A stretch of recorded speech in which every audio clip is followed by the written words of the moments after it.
Hello, Chloenistas!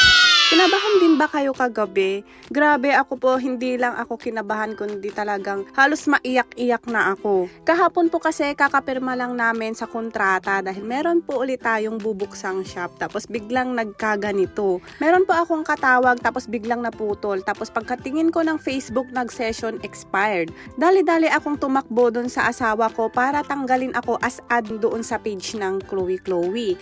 Sabi ko po sa kanya na hack po ako kaya alisin niya ako sa page po namin. Pagka-open din po niya sa Facebook niya ay nag-session expired kaya sabi ko na hack na po talaga kami.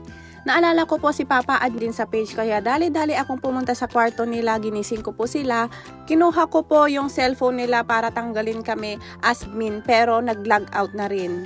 Halos hindi ko na alam yung gagawin ko kasi nanginginig na rin akong pumindot-pindot ng cellphone. Chinek ko din po kay mama at ganun din kaya medyo nagka-idea na po ako. Pero hindi po ako makampante kaya dali-dali akong pumunta kina Ate Lisa. Tumakbo ako sa bodega para i-check yung mga cellphone ng mga At nakita ko nga po doon na nagsilag out na po lahat. Imagine, gabing-gabi na tapos nanggigising pa ako. Kaya dali-dali rin akong pumunta sa mga kapatid ko para itanong din po kung ganun din po ba yung nangyari sa kanila. Pero hindi po sila nagigising kaya sabi ko, punta na lang po kami mag-ikot-ikot sa kalsada. Baka mayroon kaming mapagtanungan na tao. Pero maya-maya po ay nagising din yung panganay namin si Kuya JR at doon nga namin na-confirma na nag-log out din yung sa kanila mag-asawa. Tapos po naalala ko, i-check ko yung TikTok. At doon ko po na-confirm na hindi lang pala kami, kundi halos lahat. Tapos meron din akong nakita doon ng video sa ibang bansa na ganun din. Pero yung kaba ko po, hindi na po naalis yun hanggang madaling araw. Dahil ako po, pagka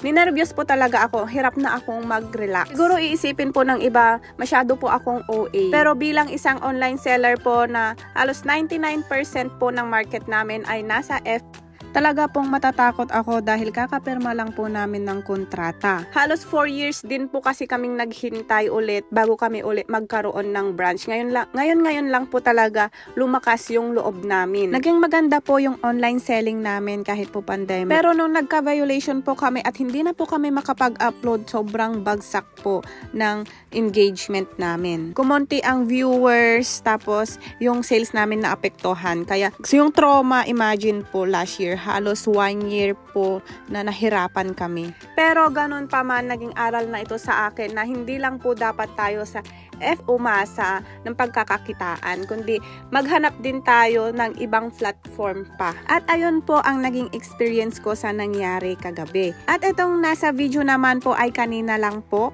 Tinawag ko po yung ilan sa mga kasama ko para mapag-usapan po namin yung schedule namin dahil malapit na ulit ang ating opening sa next branch. At dahil nasimulan na po natin ngayon 2024 ay ituloy-tuloy na po natin. Ayan po. Yun lamang po. Bye-bye!